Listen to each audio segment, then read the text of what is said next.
केंद्रीय मंत्री Gajendra Singh Shekhawat press conference कर रहे हैं। क्या कुछ कहना है उनका, दिखाएंगे, सुनाएंगे। लेकिन दूसरी तरफ देश की आधारभूत अवसंरचनाओं को बढ़ाकर भविष्य के भारत का निर्माण किया जा सकता है। आज 10 बरस बीत जाने के बाद में यदि पीछे घूम करके देखें तो जहां एक तरफ गरीब के जीवन में परिवर्तन लाने में मोदी जी की सरकार कामयाब हुई है और पिछले एक दशक में सरकार द्वारा किए गए प्रयासों के चलते हुए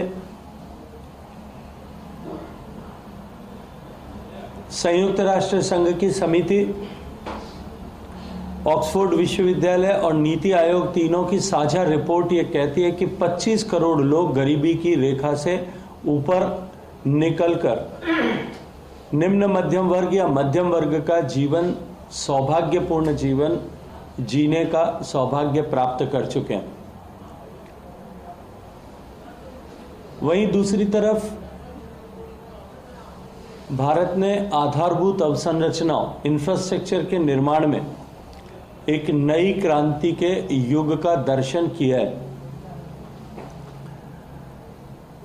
माननीय प्रधानमंत्री जी का ये स्पष्ट सोच कि किसी भी देश के विकास में, विकास की यात्रा में इंफ्रास्ट्रक्चर का निर्माण मात्र परिचालन का साधन, मीन्स ऑफ नेविगेशन होने के बजाय सस्टेनेबल ग्रोथ और इंक्लूसिव ग्रोथ का माध्यम होता है। जैसा हमने पढ़ा होगा अमेरिका के एक पूर्व राष्ट्रपति का कथन कि अमेरिका आर्थिक दृष्टि से संपन्न है, इसलिए अमेरिका की सड़कें बेहतर हैं। ये कहना उचित नहीं होगा। हकीकत यह है कि अमेरिका की सड़कें बेहतर थी, इसलिए अमेरिका आर्थिक दृष्टि से संपन्न हो सका।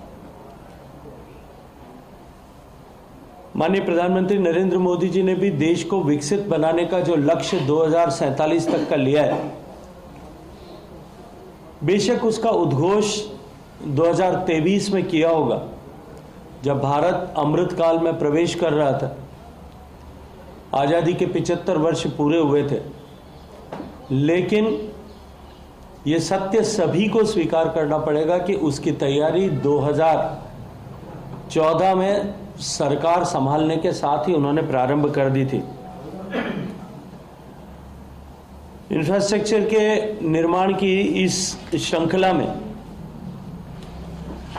जहां इंफ्रास्ट्रक्चर के विभिन्न घटक road, railways, waterways, airways, dataways, energy और सैटेलाइट, इन सारे फ्रंट्स पर सरकार ने माननीय प्रधानमंत्री जी के नेतृत्व में जिस तरह से काम किया है, मैं ये कह सकता हूं कि मोदी जी के नेतृत्व में इंफ्रास्ट्रक्चर के नवनिर्माण की एक क्रांति इस देश में चल रही है। बीते 9 वर्षों में इंफ्रास्ट्रक्चर के निर्माण पर 34 लाख करोड़ रुपया भारत की सरकार ने खर्च किया है।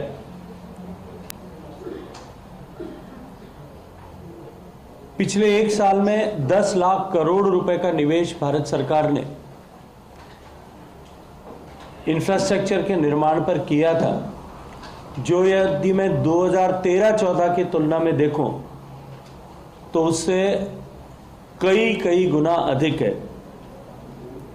इस वर्ष भी बजट की घोषणा में कैपिटल एक्सपेंडिचर पर माननीय वित्त मंत्री जी ने 11 लाख करोड़ रुपए का प्रावधान किया है। और सामान्यतः यदि हम आर्थिक जगत की